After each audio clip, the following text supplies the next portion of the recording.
For someone who is not from the country where Ferrari was born, it may be difficult to understand how far the passion of the Italians can reach, especially when it comes to motorcycles and racing. Donato D'Amato, 28, is from Salerno, in southern Italy. He bears a striking red tattoo on his right forearm. It's Ducati's coat of arms, as red as the blood that flows through his veins. He works as a technician in the Ducati machining department and passionately says he is living a dream. Davide Cattabriga is 38 years old, from Bologna, and coordinates the mechanics of the production lines at Ducati. He has the Ducati Panigale suspension tattooed on one of his calves and the Super Quattro pistons and cylinders on a forearm. But the tattoo he is most proud of hides underneath his shirt, emblazoned across his chest an image of the Desmodromic engine. He wanted very much to show it, but he thought it would be rude and incorrect to remove his shirt at his place of work.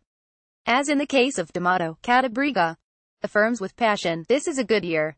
In the hallways and offices, many Ducati engineers can be seen proudly wearing Andrea Dovizioso's commemorative T-shirt for his victory at Mugello.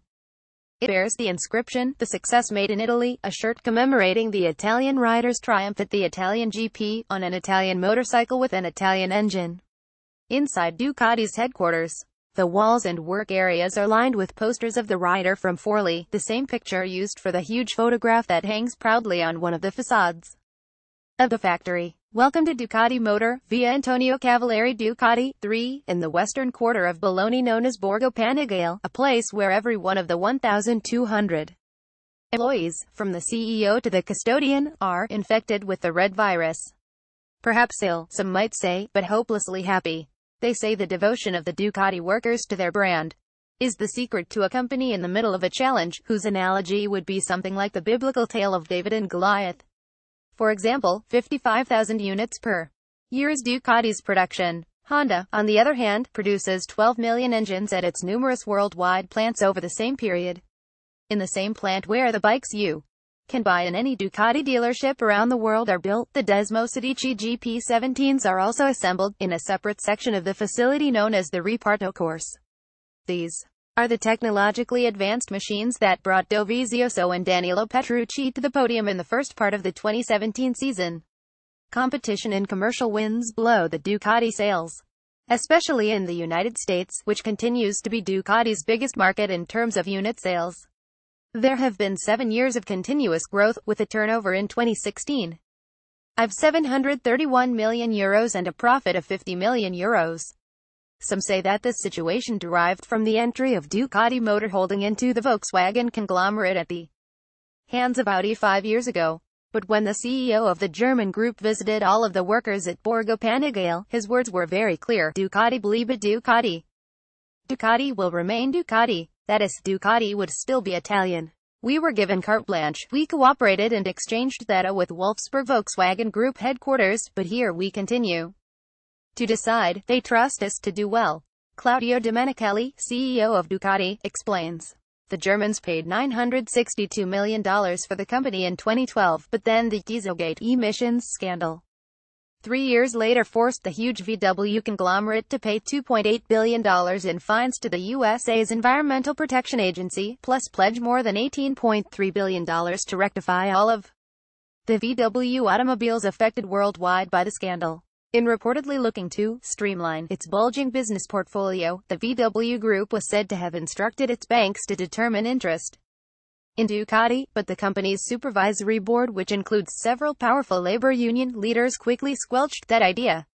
In the meantime, the Italians, the proud heirs of a company founded almost a century ago in the basement of the Società Scientifica Radio Brevetti, continue to steer Ducati. Ducati is a company that mixes a factory, a laboratory of engineering ideas.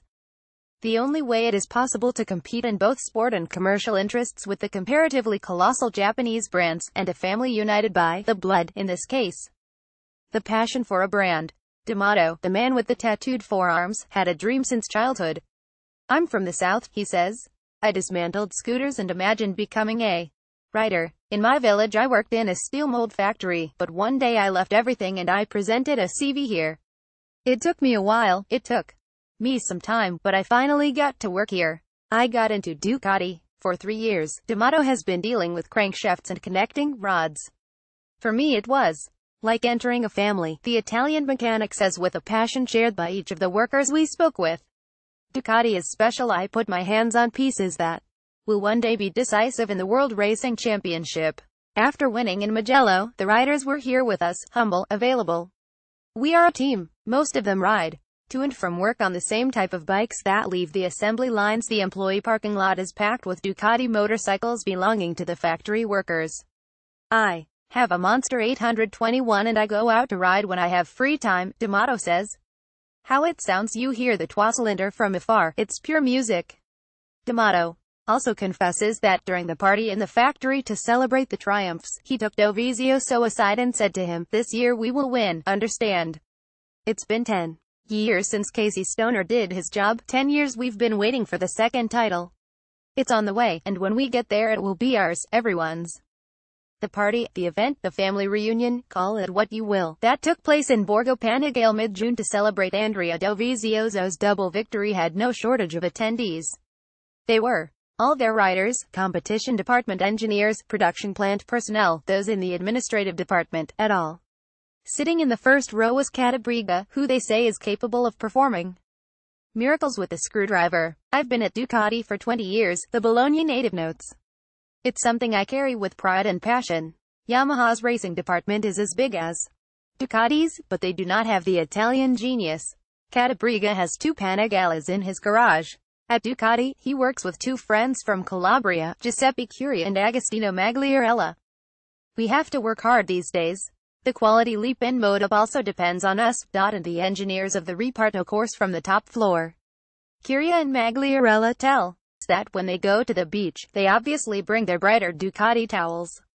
"People are curious and ask if we are fans of Ducati," Curia says. When replying that we are much more than just that we work at Ducati, they look at us with admiration and respect. There is no need to say more. The immense pride felt by Curia and Magliarella is readily apparent, and that pride was surely soon to grow even larger for one of these 3.